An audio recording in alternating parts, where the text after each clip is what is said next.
Namaskar, welcome to the class and this is the second class in Polity GS Enrichment Program. ठीक है, पहली class में हमने कुछ important judgments देखे थे regarding freedom of speech. I think हमने श्रेया सिंघल भी देखा था और थापर judgment देखा था. साथ साथ में रिजर्वेशन के कुछ important judgments, Dorai Rajan judgment and Indira Sahni judgment हमने देखे थे. आज हमको रिजर्वेशन अभी तक क्या कंडीशन है, ठीक है, to this date that is May 2020 क्या कंडीशन है रिजर्वेशन की in schools colleges as well as in jobs, वो सारी चीजें स्टडी करनी है. तो वो हम जजमेंट के थ्रू स्टडी करेंगे. ठीक है, सो जो हमको आज जजमेंट देखने हैं बेसिकली तीन जजमेंट हैं, TMA Pai, M Nagaraj and B K Pavitra. But Inamdar मैंने थोड़ा सा मेंशन किया है उसमें.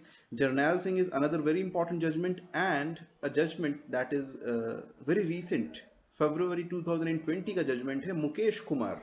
उसके बारे में भी हम थोड़ा सा डिस्कशन करेंगे. ठीक है, anyways first of all you should know that reservation जो है वो कॉन्स्टिट्यूशन में, संविधान में कहां पे आते हैं. तो दो आर्टिकल्स हैं संविधान में, आर्टिकल 15 एंड आर्टिकल 16, और दोनों के अलग अलग पर्पस हैं.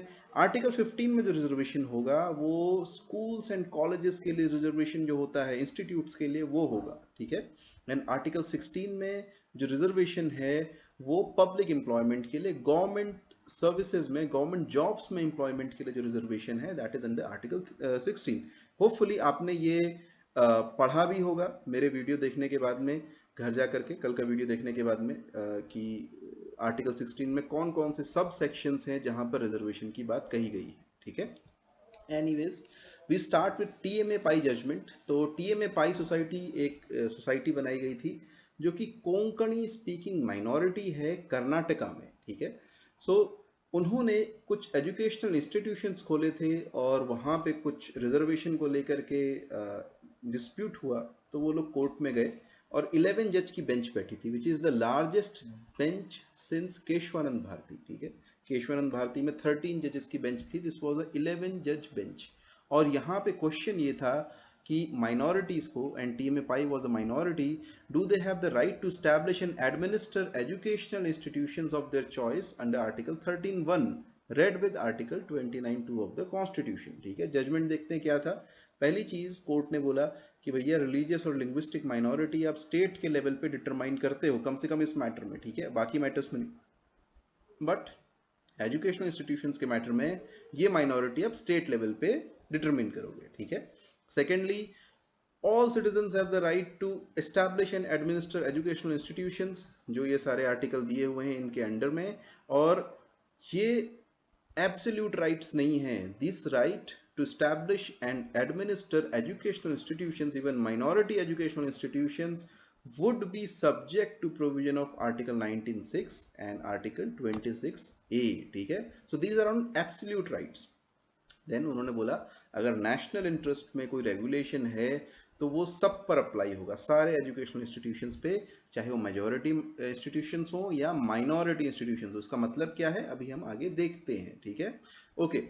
The right to administer includes right to grant admission to students of their choice. अब आप minority institution चला रहे हो और आपको बोला गया है कि you have the right to administer that institute. That means कि अपनी choice के students को आप वहां पर admission दे सकते हो. What it plainly means is कि जो भी minority से आप आते हो उसके students को आप preference दे सकते हो, but that shouldn't be like 100% उनको नहीं ले सकते. ठीक है, okay. When such a minority institution is granted the facility of receiving grant in aid, article 29(2) would apply. 29(2) क्या है, कल हमने देखा था डोराई रजन केस में, अगर आपको याद हो कि हर एक स्टूडेंट को इंडिया के अंदर के किसी भी एजुकेशनल इंस्टीट्यूशन में एजुकेशन लेने का हक है, अधिकार है, उससे उसको वंचित नहीं कर सकते हैं. ठीक है, तो अगर आप सरकार से मदद ले रहे हो, सरकारी पैसा ले रहे हो, तो आप वहां पे आर्टिकल 29(2) को अप्लाई करेंगे, सारे स्टूडेंट्स को वहां पे मौका देंगे. ठीक है, सो बेसिकली प्लेनली अगर बोला जाए तो रिजर्वेशन का जो सब्जेक्ट था पहले माइनॉरिटी इंस्टीट्यूशंस पे अप्लाई नहीं हो रहा था. इन्होंने बोला कि माइनॉरिटी इंस्टीट्यूशंस पे भी रिजर्वेशन की जो गाइडलाइंस हैं वो अप्लाई होंगी. ठीक है, यानी हिंदूज कुछ अगर इंस्टीट्यूट चला रहे हैं और मुस्लिम्स चला रहे हैं या क्रिश्चियंस या जैन्स चला रहे हैं, तो बेसिकली सभी जगह पे रिजर्वेशन कम से कम लगेगा. हाँ, बाकी जगहों पे जो अनरिजर्व सीट्स हैं वहां पे आप अपनी माइनॉरिटी की सीट्स भर सकते हैं. ठीक है, ये जजमेंट था, और एक इनामदार जजमेंट जो इसके बाद आया, उसकी वजह से 83rd कॉन्स्टिट्यूशनल अमेंडमेंट एक्ट आया इनके इफेक्ट को निगेट करने के लिए, ठीक है। इनामदार में क्या था, क्योंकि जरा डिस्कस नहीं करना, थोड़ा सा ही एक्चुअली में 2004-5 के आसपास में ओबीसी रिजर्वेशन का एक इश्यू हुआ एजुकेशनल इंस्टीट्यूट्स में। उन्होंने कहा कि हमको ओबीसी रिजर्वेशन देना है 27%। उसके पहले जॉब्स में पहले से ही था, इंस्टीट्यूट्स की बात आई कि फॉर एग्जांपल इंजीनियरिंग इंस्टीट्यूट्स में और जो मैनेजमेंट इंस्टीट्यूट्स हैं, इस तरह के प्रोफेशनल इंस्टीट्यूट्स में, वहां पे ये इश्यू आया कि क्या प्राइवेट कॉलेजेस में भी गवर्नमेंट रिजर्वेशन कर सकती है। इनामदार जजमेंट में बोला गया, state cannot impose it's reservation policy on minority and non minority unaided private colleges. यानी प्राइवेट कॉलेजेस में स्टेट रिजर्वेशन नहीं कर सकती, इंक्लूडिंग प्रोफेशनल कॉलेजेस, यानी इंजीनियरिंग के, मेडिकल के, आर्किटेक्चर के कॉलेजेस में भी नहीं कर सकती है। लेकिन गवर्नमेंट को ऑब्वियसली पसंद नहीं आया, तो 93rd अमेंडमेंट आता है 2006 में, and the current situation is according to this amendment, ठीक है। एजुकेशनल इंस्टीट्यूशन की बात करते हैं।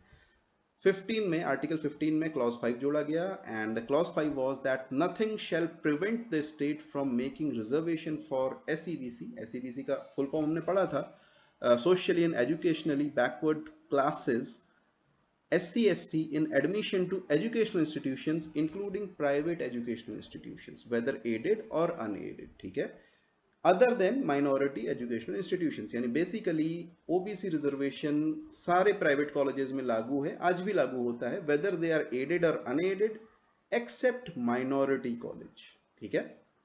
ओके, इसके बाद पार्लियामेंट ने ये पास किया कि ओबीसीज को रिजर्वेशन मिलेगा आईआईटीज में, आईआईएम्स में, एम्स में, और आज मिलता है, करंट कंडीशन इज सेम, ठीक है।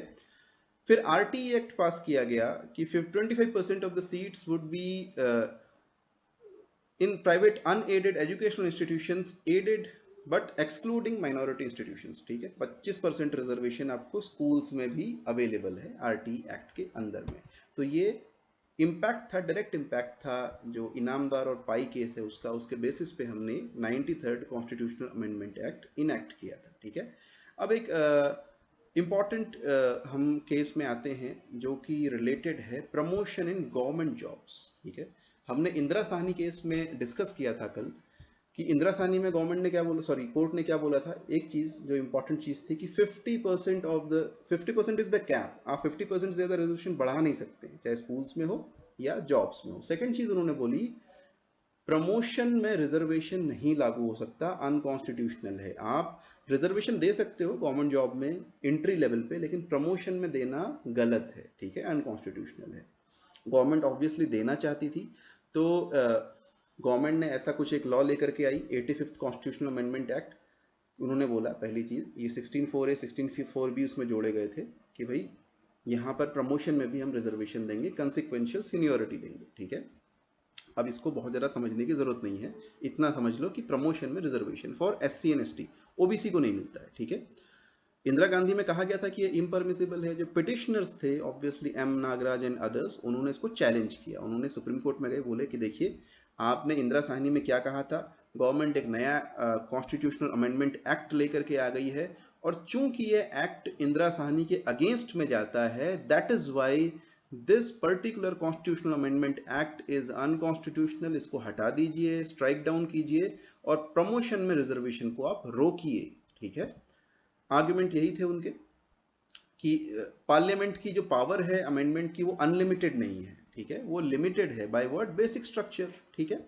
उन्होंने बोला कि ये जो 85th कॉन्स्टिट्यूशनल अमेंडमेंट एक्ट है, promotion reservation, it goes against right to equality under article 14 and under article 16(1), दोनों के अंतर्गत ही, दोनों के ही अगेंस्ट में जाता है, ठीक है। कॉन्सिक्वेंशियल सीनियोरिटी आप दोगे, मतलब जो जूनियर है वो अगर आपसे सीनियर हो जाता है रिजर्वेशन की वजह से, तो एफिशिएंसी एडमिनिस्ट्रेशन की प्रभावित होगी, इंपेयर होगी।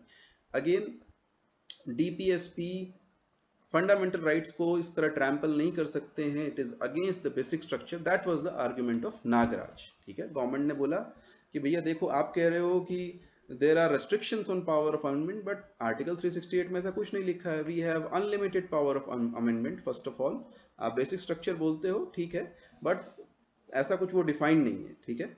देन उन्होंने बोला कि इक्वालिटी एक चीज है और इक्वालिटी जो है हमको फॉर्मल इक्वालिटी नहीं, सब्सटैंटिव इक्वालिटी चाहिए, जस्टिस चाहिए। और जस्टिस कैसा? Social justice. ठीक है, आप जब प्रीएम्बल पढ़ते होंगे, होपफुली आपने क्लास में पढ़ा होगा, वहां पे सर ने आपको समझाया होगा कि सोशल जस्टिस क्या चीज है, इकोनॉमिक जस्टिस क्या चीज है, पॉलिटिकल जस्टिस क्या चीज है। ठीक, तो वो चीज ध्यान में रखना, नहीं तो बुक खोल के पढ़ोगे शायद थोड़ा समझ में आएगा, अपने क्लासरूम स्टूडेंट्स को तो पता है। ठीक, तो एनीवेज उन्होंने बोला 16.4 इट ओवरराइड 16.1, यानी ये इनेबलिंग प्रोविजंस हैं 16.4 को हम स्ट्राइक डाउन नहीं कर रहे हैं, यानी गवर्नमेंट ने जो बनाया है गलत नहीं बनाया। लेकिन ये गवर्नमेंट के आर्गुमेंट्स थे। जजमेंट क्या आया? जजमेंट में भी सुप्रीम कोर्ट ने इस बात को माना कि 16.4A एंड 16.4B 16.4 से ही निकलते हैं और इनेबलिंग प्रोविजन है। ठीक है, यानी कि पहली चीज है केवल शेड्यूल कास्ट शेड्यूल ट्राइब के लिए है। इनेबलिंग प्रोविजन का मतलब है इनको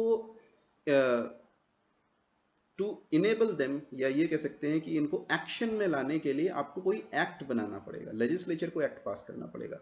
सिर्फ कॉन्स्टिट्यूशन में होने की वजह से अपने आप आपको रिजर्वेशन नहीं मिलेगा प्रमोशन में। ठीक है, तो उन्होंने बोला कि सारे के सारे कॉन्स्टिट्यूशनल अमेंडमेंट एक्ट वैलिड हैं और कुछ फैक्टर्स हैं, अगर इनको आप सेटिस्फाई करते हैं तो आप प्रमोशन में रिजर्वेशन भी दे सकते हैं। ठीक है, पहली चीज इंदिरा साहनी में 50% हमने बोला था, वो 50% का फैक्टर आज भी हम मानते हैं एम नागराज में कि उससे ऊपर आप प्रमोशन में रिजर्वेशन नहीं देंगे। दूसरा उन्होंने बोला बैकवर्डनेस, यानी आपको बैकवर्डनेस का डेटा लाना होगा कि पर्टिकुलर कम्युनिटी को आप चाहते हो कि इसमें हम रखें, ठीक है, रिजर्वेशन में, तो उनकी बैकवर्डनेस का डेटा लेकर के आइए। उन्होंने बोला अगेन इनएडिक्वेट रिप्रेजेंटेशन, अगर आप चाहते हैं कि भाई यहाँ पे इनको प्रमोशन में रिजर्वेशन देना, तो इनएडिक्वेट रिप्रेजेंटेशन है इनका, हायर लेवल पे इसकी स्टडी कराओ और लेकर के आओ। लास्टली एडमिनिस्ट्रेटिव एफिशिएंसी, ठीक है, ये इंश्योर किया जाए कि इससे एडमिनिस्ट्रेटिव एफिशिएंसी इंपैक्ट ना हो और उसके लिए भी आप स्टडी कराइए। कुल मिला के डेटा कलेक्ट कीजिए, 50% की लिमिट को मत तोड़िए। ये नागराज का क्रक्स था। इंपैक्ट स्टेट्स को ये राइट मिल गया कि आप प्रमोशन में कोटा डाल सकते हैं या नहीं डाल सकते। ठीक है, लेकिन कुछ कंडीशन भी थी कि डेटा कलेक्शन की कंडीशन। गवर्नमेंट ने ट्राई किया कि भाई इसके घुमा करके इसके हम अलग से चले जाएं, और रीजन था कि डेटा कलेक्ट करना इतना इजी तो नहीं है, किसी की बैकवर्डनेस को शो करना या एफिशिएंसी कॉम्प्रोमाइज होगी इसको दिखाना। तो गवर्नमेंट ने इसको कोशिश की कि हम राउंड अबाउट तरीके से करें, लेकिन बहुत सारी जगहों पे इश्यूज हुए, तो कुछ और केसेस चले। And this is called BK Pavitra judgement, which was also recent, I think 2018 और 19 का जजमेंट है। इट वाज आफ्टर बीके पवित्र 1, बीके पवित्र नाम से 2 जजमेंट है, दिस इज बीके पवित्र 2 जजमेंट। ठीक है, यहाँ पे क्या हुआ, कर्नाटक में एक लॉ बनाया गया था कि शेड्यूल कास्ट शेड्यूल ट्राइब के एम्प्लॉइज को कंसिक्वेंशियल सीनियरिटी मिलेगी, यानी उनको प्रमोशन दे दिया जाएगा और सेम बैच के लोगों से वो सीनियर हो जाएंगे गवर्नमेंट जॉब में। ठीक है, तो लेकिन उन्होंने कोई ऐसा डेटा कलेक्शन नहीं किया था शुरुआत में। बाद में जब कोर्ट ने इसको स्ट्राइक डाउन कर दिया उस लॉ को, तो उन्होंने डेटा कलेक्शन किया, डेटा कलेक्शन करके लाए और सेम चीज कर दी। बोला कि ये हमारा डेटा है, आप देख लो कि हम डेटा कलेक्ट करके ले आए, एफिशिएंसी इससे इंपैक्ट नहीं होगी, इनएडिक्वेसी है, बैकवर्डनेस है। कोर्ट ने उसको पास कर दिया। कोर्ट ने बोला because they have collected the data even though the law is same as it was before, उन्होंने दोबारा उसी को प्रोमलगेट किया है, ये वैलिड है बिकॉज डेटा कलेक्शन यानी नागराज की जो शर्त है वो यहाँ पे मान ली गई है। ठीक है, एम नागराज जजमेंट की। Okay, this is the last one that we have to study today. Mukesh Kumar versus Uttarakhand. Uttarakhand में मुकेश कुमार नाम के एक व्यक्ति थे, उन्होंने केस किया उत्तराखंड गवर्नमेंट के अगेंस्ट। उन्होंने बोला भाई रिजर्वेशन इन प्रमोशन आपने लिखा हुआ है कॉन्स्टिट्यूशन में, हमें क्यों नहीं मिल रहा है, it is my right, fundamental right के चैप्टर में आपने लिखा है। अल्टीमेटली कोर्ट ने बोला कि भैया देखो ऐसा है, फंडामेंटल राइट के चैप्टर में लिखा है, लेकिन हमने नागराज में बोला है this is not a fundamental right. दोबारा बोल देते हैं भैया ये फंडामेंटल राइट नहीं है। ठीक है, ये एक इनेबलिंग प्रोविजन है, यानी स्टेट गवर्नमेंट का अगर मन करे तो वो लॉ बनाएगी और लॉ बना करके आपको रिजर्वेशन इन प्रमोशन दे सकती है। न स्टेट गवर्नमेंट का मन हो तो ना बनाए, यानी state government is not bound to make any such reservations. That is the crux of Mukesh Kumar case. और ये 2020 का जजमेंट है, इस पे अभी लड़ाई चल रही है। और आप देखोगे उत्तराखंड के, अगर आप रहने वाले हो, अखबारों में पढ़ रहे होंगे कि जो SC/ST एम्प्लॉइज फेडरेशन है और जनरल OBC एम्प्लॉइज फेडरेशन है, 2 फेडरेशन हो चुकी हैं, दोनों लड़ रहे हैं। एक कह रहे हैं कि रिजर्वेशन होना चाहिए, दूसरा कह रहे हैं नहीं, आपने एंट्री लेवल पे दे दिया, सब बराबर हो गए, उसके ऊपर प्रमोशन तो साथ साथ ही होना चाहिए, ठीक है। उत्तराखंड गवर्नमेंट ने अल्टीमेटली डिसाइड किया है कि रिजर्वेशन इन प्रमोशंस वो नहीं देंगे। शायद उसका एक फैक्टर ये भी है कि यहाँ पर जो जनरल और ओबीसीज हैं उनकी जनसंख्या ज्यादा है, SC STs की जनसंख्या थोड़ी सी कम है। Anyways, whatever the factor, whatever the truth, the fact of the matter is, Mukesh Kumar judgement में reservation in promotion is considered not a fundamental right. बाकी रिजर्वेशन फंडामेंटल राइट है, प्रमोशन में नहीं है, ठीक है। So it's a developing situation. शायद इसकी रिव्यू पिटीशन जाएगी, लोग दोबारा इसमें केस लड़ेंगे और ये चलता रहेगा अभी कुछ साल, 8 10 15 साल मुझे लगता है ये चलेगा, ठीक है। करंट कंडीशन मैंने आपको बता दी। सो प्रैक्टिस क्वेश्चन है आपके लिए, social justice demands not only representation in the government services but also representation at all levels in the government. Elaborate, क्या समझते हो आप इससे, लिख करके भेजना ट्राई करेंगे, आपके नहीं तो फ्रेंड्स बताएंगे, या आप भी बता सकते हो कि इसमें क्या आंसर होना चाहिए, ठीक है। Thank you very much for watching. कल मिलेंगे एक नई क्लास में, हम आगे जजमेंट्स देखेंगे कुछ नए थीम से जुड़े हुए। तब तक के लिए नमस्कार, बाय बाय।